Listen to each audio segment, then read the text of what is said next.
All right. Hi and welcome. This is Vicki Draper, and we have Ariel Hubbard here. Hey there. And we are doing our monthly connection as we are both intuitive healers and for people and animals, and giving you great tips in how to support you and your animals navigating life in a healthy, easy way. And today we're going to talk about making travel easy for you and your pets. And when I say easy, everything I do has a health component. So when it's easier, it's healthier because it's less stress. So Totally. because Ariel and I are both all about the health and healing. So for you and your pets. 100%. So, do you have some tips for when travel comes up for you, Absolutely. for the people? What comes to mind? Okay. So when people travel, right, and they're moving across the face of the earth, they're traveling across different time zones. And when there's this thing called the circadian rhythm that some of you may be aware of, but you may not. It's not the clock. The clock regulates your waking and sleep cycles. The circadian rhythm has to do with, actually, it's the other way around. My bad. Circadian rhythms are the waking and sleeping. The clock is the time that travels, where energy travels through your meridians. So each of your 12 meridians has a 2-hour dominance time. When you change time zones, it messes up the flow of the energy through your meridians. So you need to reset your meridians, especially if you go more than one time zone, because otherwise it's not just your waking and sleeping cycles, right? It's also, if you're normally in gallbladder time, but all of a sudden you're in lung time or you're in heart time because you traveled across the planet, it's going to throw things off. So there are ways to do it that they have to do with tapping different meridian points. It is relatively complicated. So if you're interested, reach out to me. We're going to be posting this wonderful link to our talk on different platforms, and you can reach out to me and I can give you guys some information on how to do it. But it's basically resetting the meridians so that you are traveling and your body's traveling together. Your energy's matching the place that you're traveling to. And that's super important. It does also help with jet lag too, by the way. So sorry about mixing up the names. It happens sometimes. We do that. We're human beings. So that's one tip Right. I have. And we have over 20 something, years of all information that we and it's swimming around our heads. Yeah. It's swimming around our heads. And you know what happens when you get over 50, at least I'm speaking for myself here. Sometimes those things kind of bump into each other and hit each other and then mix it themselves up in there. Well, the main thing is you caught it and corrected it. So the correction yeah, absolutely. you have, front and foremost right now, everyone. Yeah. So we'll take a pause here and just say, okay, how to get a hold of you is arielhubbard.com. Correct. All right. And it's spelled how do people get a hold of you? How do people get a hold of you? ArielHubbard, Hubbard.com. And then I'm Vicki Draper, and you can reach me at healingyouranimal.com. And that's healing with the HEALING, your all spelled out animal.com. And another thing, this all goes for the animals too, that the animals have meridians and they suffer from the jet lag as well. And so they need balancing and stuff. Another one is the chakras, because especially if you travel below the equator, or if you're below the equator, if you travel above the equator, because the chakras spin clockwise in the northern hemisphere and counterclockwise in the southern hemisphere. So that's a whole nother balancing that needs to happen in addition to the meridians and the rhythms you're talking about. Correct. And that's for people too, as well as animals. Yes. Yeah. So it's not, jet lag is a real thing. It's not just your imagination. No, it's not just your imagination. And the good news, you may or may not know this, but you can reach out to Vicki and have her work on you long distance, just like you can reach out to me. So if you travel someplace and you feel off, you can reach out to us and we can help balance you out while you're in your new place. Yes, yes. And another thing is not people don't always travel with their pets. And so I have people that we always have a session before they leave. So we explain all the travel to their pets so the pets can be comfortable at home, knowing who's taking care of them, what's happening, when the person's going to be back, when their guardian's going to be back, because that's what they really care about, when you're going to be reunited. And so I've had it when something's come up and they're on the trip and their animal needs support. And so that's something I can easily connect in with and support. So you have some peace of mind leaving. My clients have peace of mind when they go on their trips because they know I'm a backup resource. So that helps with the pet's anxiety with their guardian being gone. Yeah. That's wonderful. Yeah. That's wonderful. And so some tips for your animals, things to think about is before you even bring out the suitcase, because you bring out the suitcase, how many of you bring out your suitcase and your animal, your cat or your dogs automatically start freaking or they're stuck to you like glue, or they go hide in the closet? There's different reactions they have because they know something's up. They know that's changed. They know they're not going to like it. Or because it's going to be different. And so before you even get out the suitcase, just sit with them and share, I'm going on a trip. You're going to be taken care of. And you may even say who's going to take care of them. And, just say you're staying here or you're going to be boarded, kind of tell them, just talk to them. Because when you're talking, you're sending pictures and they'll understand. So when you pull out the suitcase, it won't be as traumatic for them. It's so true. I mean, I have a girlfriend, she just goes on she puts on socks to go to a walk, and her dog is excited about her going on a walk. And so he gets all upset if like I was visiting her and she didn't take the dog on a walk, she was taking me on a walk because we were going to the beach. So the dog was like, wah, wah, wah. So they, I can imagine the suitcase, seeing that suitcase, they're like, oh, we're out, like. Well, right. And a lot of times they're already on edge because you in your mind already know you're going on a trip. You've already been probably, going through all the details. And so they're already picking up a little bit anyway, but the suitcase comes out, so they're already kind of on alert anyway. So that's why I do it before you bring out the suitcase, because they already have a clue something's happening, and then this eases that. Do the animals actually, I mean, I know this, but I'm not sure all of our listeners know this. How psychic are animals? How much do they pick up on what you're thinking? They are so in tune. Yes. And they pick up on your reaction. So if you're stressed, they're stressed. They don't know why. They just know mom's upset, so I must be upset because something's happening. Right. So if you're stressed about your trip, they're going to pick up on that. Yeah. So and I'm guessing, when you go traveling, because there's all these little details you want to take care of before you go. You want to make sure it's all done. So there is just inherent stress when you travel. So just a couple of things to reduce that, a couple ideas to reduce that for the human beings out there is I recommend that you pack your suitcase 3 to 5 days early. And the reason why is because you're always going to forget something. You're always going to forget something. And if you have 3 days to look around your house or apartment or whatever and go, oh, I forgot that, and stick it in your suitcase, your stress level will go way down because you don't have to, you're like, oh yeah, now I'm not worried about losing something or forgetting something because I had time to remember. Because the thing is, we remember things more easily when we're not stressed. So if you get everything packed that you think you need, and then you realize you forgot something, you have time.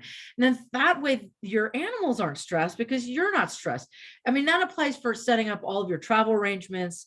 And the other thing is, if you're going to go on a trip, plan ahead financially. So start saving for that trip ahead of time so that you have the money to pay for the trip when you go on the trip and not have to pay for it after. And that decrease in financial stress will also help the animal. It makes a difference. It really does. So yes, there's that too. Right. Because they pick up on all the nuances of our emotions and what's happening. And so they don't have a word for it or a language for it other than, they're unsettled. Right. So they're feeling what we're feeling and thinking about. but they don't have that prefrontal cortex to process what it means. Yeah. Right. Yeah. So they just feel everything. So for those of you who didn't realize how psychic animals actually are, they're really psychic. They are very in tune. And so they see that suitcase come out. What happens when the cat or dog carrier comes out? Dun, dun, dun. Well, some animals like their crate, right? If they're crate trained, that's where they go to sleep and relax. But other animals, they see that cat carrier and they're like, uh-oh. So what do you do for them, Vicki? How do you help the kitty? How do you help the kitty anxiety levels go down? Well, what I do is I have the healing essences. So I spray the serene, which is very calming, spray it in the air. And what I have to do personally is because, right, my cats are, if they see it, they're bolting, and it's going to be really hard to catch them, to get them.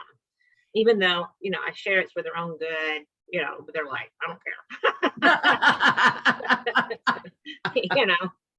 So I get them in my bathroom and shut the door, because that's the easiest room. There's not many places to hide. And so if they go behind the toilet, I can easily get them out and get them in the carrier.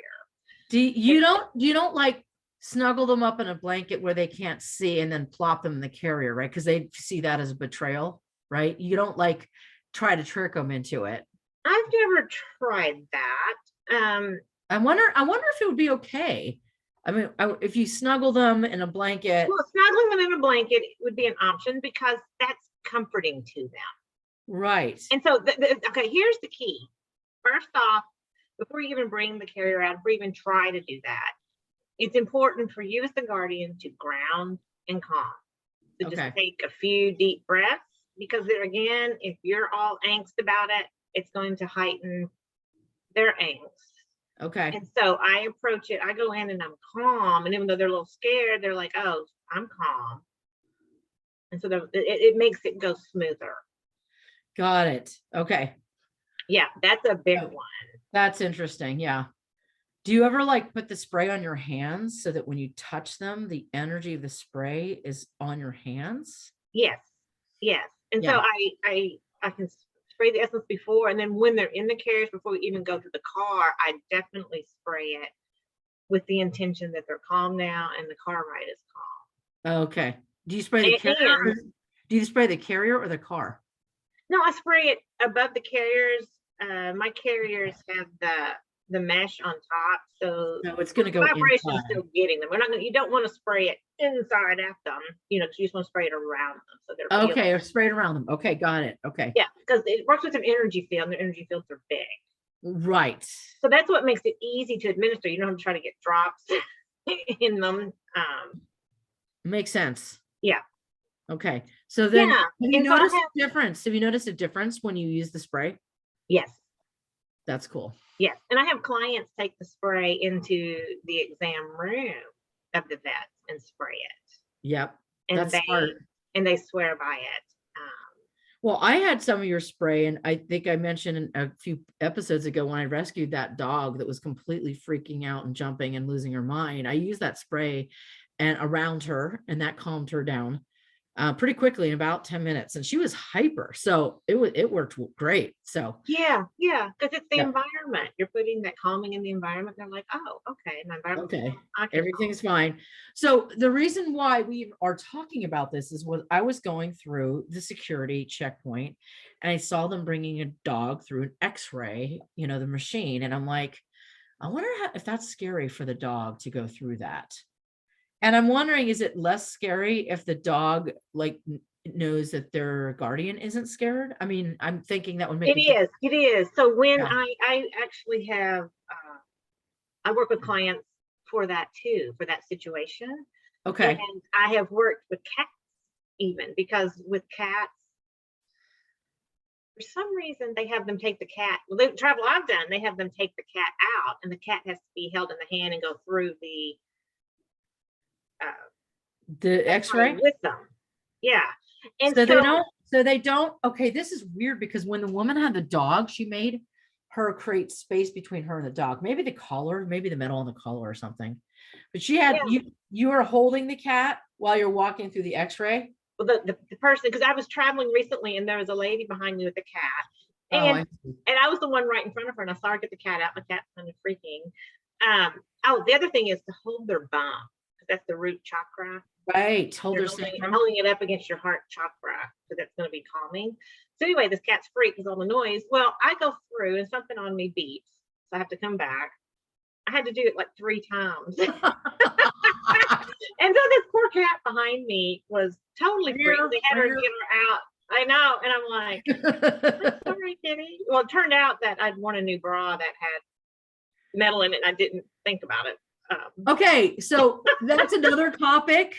So, so ladies, if you don't want to be beeped and have them scanning your breast area, don't wear underwear bras while you're flying. Great tip. That's a great tip. Exactly. Because I was like, oh my gosh. So I've learned it now. It's just straight through. Who knew? And so anyway, so with the cats and the dogs, what I like to say is the color red buffers energy. So I say put a red sarong or a red towel or something even over the carrier as you're going through the airport, because it's buffering all that noise, all that energy, because animals are so energy sensitive. That's really interesting. Okay, cool. Okay, so hold the kitty sacrum, they're behind for the root chakra. Have a red towel or sarong over the cat carrier. Stay calm and ground yourself and take deep breaths. Send the kitty or doggy a message about how they're going to be taken care of before the suitcase comes out, and then hold them up to your heart chakra when you go through the X-ray machine. Okay. Yeah, hold them closed and start. Okay. Because you're already calm. Because if you remember, I know when you're kind of crazy trying to get all the things done to get through security, but it's important to just do that quick pause. And also spray around them, not on them. Yep. Okay. So I'm going to add to this. Okay. So I mentioned that you want to tap your meridians if you're changing time zones. So you want to tap your meridians to adjust to the time zone of the place you're going to. I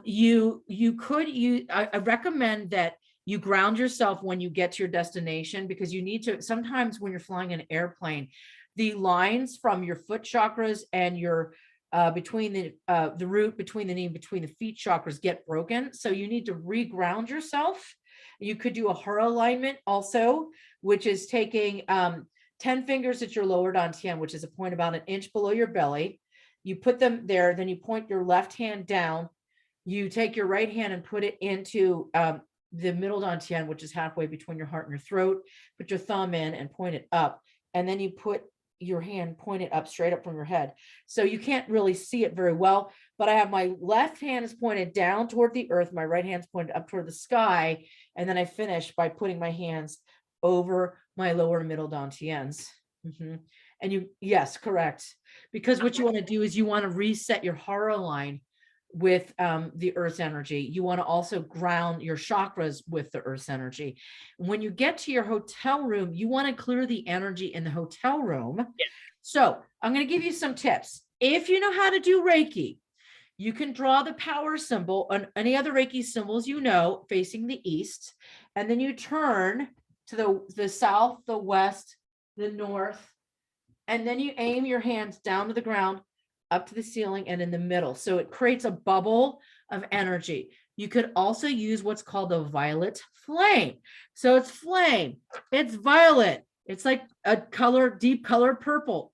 You visualize a sheet of it rising up from the base of the room all the way out to the walls, and it goes up like a level all the way up to the ceiling, and the violet flame transmutes negative energy. And then you could put pink light in the room for unconditional love, or you could put gold light in the room for spiritual energy. And so what that does is it clears and transmutes the negative energy that was left in the room from the prior occupants. So then you're in your own energy bubble. You could smudge the room. You could also use Vicki sprays to clear the energy in the room too. So it's really important because you want to reconnect with the earth in the place that you've arrived at. And then you also want your environment where you're sleeping to be energetically clean and clear. so that you feel good and you can charge and rejuvenate in between all the cool things you're doing when you're on your trip, whether you're in business meetings or you're just going out and taking in the sights. Yeah. So those are things that I recommend for sure that you could Yes. do. And the essence I have, it's called clear because it clears the energy. So that's simple. Perfect. That's so easy. It makes it so Uh, much easier. Yeah. So it's your preference, and it's unscented because that's what the sage is smoke filled, and so Right. yeah. So And you got lots of options here. practical tips, make sure you hydrate, everybody. Try to get as much nutritious food in you as possible. Yeah, you're going to go out and have your naughty stuff. It's great, but make sure make sure you drink your water at the very least. Right? Yeah. And so let's go through that tip real quick to make sure everybody is clear. So you put your left to do the horizontal. Yeah. So when for those hand, of us, yeah, your left hand is pointed down toward the earth. It starts. And is it right below your belly button? Yeah, it's right below your belly button. It points straight down to the earth between your knees and your feet. And then your right hand. Your right hand comes, you put your thumb halfway between your heart and your throat, and then you make your hand straight. Okay. So your left hand's pointing straight down, your right hand straight up at your chest. And then you bring your right hand up to the top of your head, but keep it straight. Don't let it be crooked. Okay. And bring it out to the side a little bit. Bring it out to the side because you don't want to squish your heart line. Your heart line is between your two hands. So you want a little space. There you go. Keep it straight. Oh, okay. Because there's a line between your hands. And then to finish, bring it back down. And then place your hands flat on your belly. That's called a hara alignment. Wait, that belly or flat here? Flat it both. Both. So to finish, you put your hands on your body, flat on your body. Okay. Now, Barbara Brennan taught that. That's where I learned that from taking a class with her like a million years ago, like really long time ago, like 1989. I took a class with her. So, but I've taught my energy medicine students that for years. It's not grounding. It's different from grounding. The haras, the lower, middle, and upper dantian are deep inside the body. They're even deeper than the chakras. So you're aligning your haras with your earth's energy. You're taking your chakras, your lower chakras, and aligning them with the earth's energy. And then you're clearing the space that you're staying in so that you can have a place to be clear and relax in when you're traveling that's free from other people's energy. Definitely recommend the violet flame. Definitely recommend using Reiki. If prayer is how you do your light work, do your prayer work. That's cool too. I mean, it's whatever works for you that shifts the energy. White light is great, but violet flame is more powerful for transmuting negative energy. White light is a charging energy. It's not necessarily a cleansing energy. The violet flame is a transmute lower vibrational frequencies into high vibrational frequencies, which is why I use that. White light is a charging energy. Some people use it as a protection, but I use it as a charging energy. That's how I work with it. So those are some suggestions for people when they're traveling. So, and definitely drink your water and try to get some healthy food in you too, in between all the snacks and all the yummy stuff. Cool. Yes. Right. Yes. And give us feedback in the comment sections or send us an email. Messages. We'd love to hear from you and hear how these work for you and your animals. Yes, definitely. So you can reach Vicki at healingyouranimal.com, and that's where you can find all of her books. You can find her sprays under the media section. You can listen to prior episodes of the show and also her own podcast. She has her own podcast as well. On my site, arielhubbard.com, you can reach me. You can find my my cell number. You can find my email. And then my other podcast is Woman Power Zone, which is an empowerment podcast for women. So those are different ways to connect with us, to hear more advice, suggestions, ideas for your own care and or for the care of your animal as well. Yes. And what I do is I offer a complimentary assessment. If you, since I have many ways to work with you and your animals and support them, like with the essences or the books or classes and then private sessions, I offer an assessment so we can tailor your needs to, support your animal. And so that assessment can easily be found on my webpage, healingyouranimal.com. You scroll down and sign up. And also, everybody, in case you are not sure if Vicki can help you, she'll give you a few minutes of her time as a complimentary conversation that you can have to find out. And I do too. I talk with people for a few minutes to see if we can help you. So just wanted everybody to know, you can have conversation with us and see, does this work? Do you want to work with us? So we're excited to help everybody. We have this podcast once a month. We do this to make a difference for people and to get them information. So we're hoping that you're enjoying this, and we'd love to hear from you in the comment section. Yeah. And so, yeah. So all my contact information is on my website, healingyouranimal.com. It has my phone, my email, and then Ariel's probably arielhubbard.com. Yep. Find her contact information. And cool, right? There's a funny story I have. Ariel and I got off talking about dogs humping Guardian's legs yesterday, and I said, "Oh, I have a funny story." So this is new to Ariel. I thought I was wait to tell it. Okay, hold on, everybody. So the reason why this came up is because I was thinking about, what do people who listen to this show want to hear?